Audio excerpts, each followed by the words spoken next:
تو ساتھ ہی فرمایا للفقراء المہاجرین الذین اخرجوا من دیارہم واموالہم یبتغون فضلا من اللہ ورضوانا وینصرون اللہ ورسولہ اولئک هم الصادقون.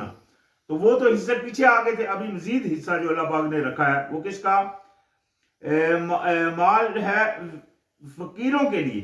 اچھا، فقیر کون سے؟ جو مہاجرین میں ہیں، یعنی کہ جنہوں نے ہجرت کی نبی علیہ السلام کے ساتھ اور فقیری کی حالت میں تھے. اس میں اگر مطلب جو نبی علیہ السلام نے اکثر یہ جو غزوہ ہوا اس میں اکثریت مہاجرین کو بڑی تقویت دی گئی مال سے، یعنی کہ ان کو کافی مال دیا گیا.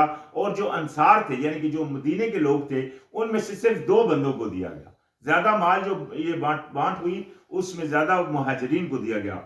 تو یہ مہاجرین کے لیے بھی، اور وہ لوگ جو نکالے گئے اپنے گھروں سے اور اپنے مالوں سے، وہ چاہتے ہیں فضل اللہ تعالیٰ کا اور رضامندی، اور وہ مدد کرتے ہیں اللہ تعالیٰ کی اور اس کے رسول کی. یہی لوگ ہیں وہ جو سچے ہیں. یعنی کہ ان لوگوں کے لیے جو جو ہجرت کی نبی علیہ السلام کے ساتھ، ان کے لیے اللہ پاک نے یہ انعام رکھا مال فے میں سے کہ ان کو بھی اس کا حصہ دیا جائے. یعنی کہ وہ مال جو مطلب وہاں سے ملا اس میں. اسی طرح آج بھی اگر کوئی مال ایسا آتا ہے اور جو لوگ اس طرح کے موجود ہوں جنہوں نے ہجرت کر دی اللہ تعالیٰ کے لیے، دور سے آگے اللہ کے راستے میں لڑنے کے لیے اور اللہ تعالیٰ کے لیے مطلب وہ اکٹھ ہو گئے، تو ان کے لیے اس میں حصہ موجود ہے. والذین تبوأوا الدار والایمان من قبلہم یحبون من ہجر الیہم ولا یجدون فی صدورہم حاجۃ مما اوتوا ویؤثرون علی انفسہم ولو کان بہم خصاصۃ ومن یوق شح نفسہ فاولئک هم المفلحون. تو فرمایا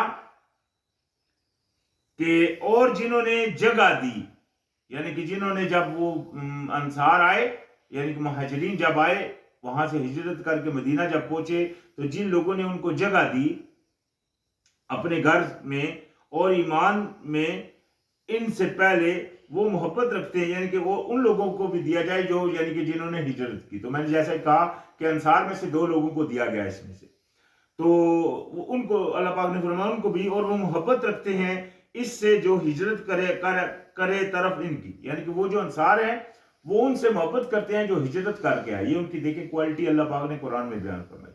ان لوگوں نے اس طرح عمل کیا تو اللہ پاک نے ان کی وہ اس چیز کو قرآن میں باقاعدہ دہرا کر ان کی اس چیز کو مطلب باقاعدہ بیان فرما دیا کہ مطلب ان کے اس احسان اور ان کی اس اچھائی کو، کہ وہ کیا کرتے ہیں کہ وہ اس سے جو ہجرت کر کے ان کی طرف آتے ہیں ان سے وہ محبت کرتے ہیں، اور نہیں وہ پاتے اپنے سینوں میں کوئی حاجت اس چیز کی جو وہ دیے گئے. یعنی کہ جو چیز ان کو ملی ہے اس سے وہ کوئی حاجت نہیں پاتے. اگر نہیں ملی تو مطلب وہ اس کی مطلب وہ نہیں پاتے اپنے دلوں میں کہ ہم کو کیوں نہیں ملی، اور وہ ترجیح دیتے ہیں اپنے نفسوں پر، اور اگرچہ ہو انہیں سخت حاجت. یعنی کہ اگر اپنی کوئی چیز ان کو، وہ جو مومن ہے ان کو وہ دیتے ہیں اپنی کوئی چیز، اگر ان کو اپنی حاجت بھی ہے تو اس کے باوجود بھی ان کو دے دیتے ہیں. وہ جو ہجرت کر کے آئے ہیں ان کے پاس، ان کو اگر وہ ان کو مطلب زیادہ حاجت بھی ہے نا تو پھر بھی ان کو دے دیتے ہیں. مطلب یہ نہیں کہ اپنے لیے خاص کرتے ہیں. انہیں سخت حاجت، اور جو کوئی بچا لیا گیا بخل سے اپنے نفس کے، تو یہی لوگ ہیں وہ جو فلاح پانے والے ہیں. یعنی کہ اگر کوئی انسان بخل سے بچا لیا، ویسے تو انسان کے اندر بخیل پن ہوتا ہے کہ یہ میری چیز ہے میں کسی کو نہیں دوں گا، وہ اپنے بخل میں پڑا رہتا ہے. تو جو شخص بخل سے بچا لیا گیا وہ بہت فلاح پانے والے لوگ ہیں، یعنی کہ بڑے کامیاب لوگ ہیں. وہ فرمایا والذین جاءوا من بعدهم یقولون ربنا اغفر لنا ولإخواننا الذين سبقونا بالإيمان ولا تجعل في قلوبنا غلا للذين آمنوا ربنا إنك رؤوف رحیم. یہ ایک دعا بھی آئی. تو اللہ پاک نے فرمایا اور وہ لوگ بھی جو آئے ان کے بعد یعنی کہ ان کے بعد جو آئے وہ کہتے ہیں اے ہمارے رب بخش دے ہمیں اور ہمارے بھائیوں کو وہ جو سبقت لے گئے ہم سے پہلے ایمان میں، اور نہ تو رکھ ہمارے دلوں میں کینہ ان لوگوں کے لیے جو ایمان لائے۔ اے ہمارے رب بے شک تو نہایت شفقت فرمانے والا اور نہایت مہربان ہے۔ یعنی کہ یہ دعا کرتے ہیں، یہ ایک دعا بھی ہے، ویسے بھی اچھی دعا ہے، مومنوں کو یاد ہونی چاہیے، جس میں وہ کہہ رہے ہیں کہ اے ہمارے رب ہمیں بخش دے، اپنی بخشش بھی مانگ رہے ہیں اور اپنے بھائیوں مومنین کی بھی جو یعنی کہ پہلے ایمان لا چکے ہیں، تو اور ساتھ ہی کہتے ہیں کہ ہمارے دلوں کو بچا لے ایک دوسرے کے کینے سے ان لوگوں کے یعنی کہ جو ایمان لائے، تو اور ساتھ ہی فرماتے ہیں اے رب کہ تو بڑا شفقت فرمانے والا اور نہایت مہربان ہے، تو خیر نہایت رحم والا ہے۔ خیر یہاں آج ہمارا 10 نمبر آیت پر اختتام ہوا، انشاءاللہ آگے پھر شروعات ہوگی۔ السلام علیکم۔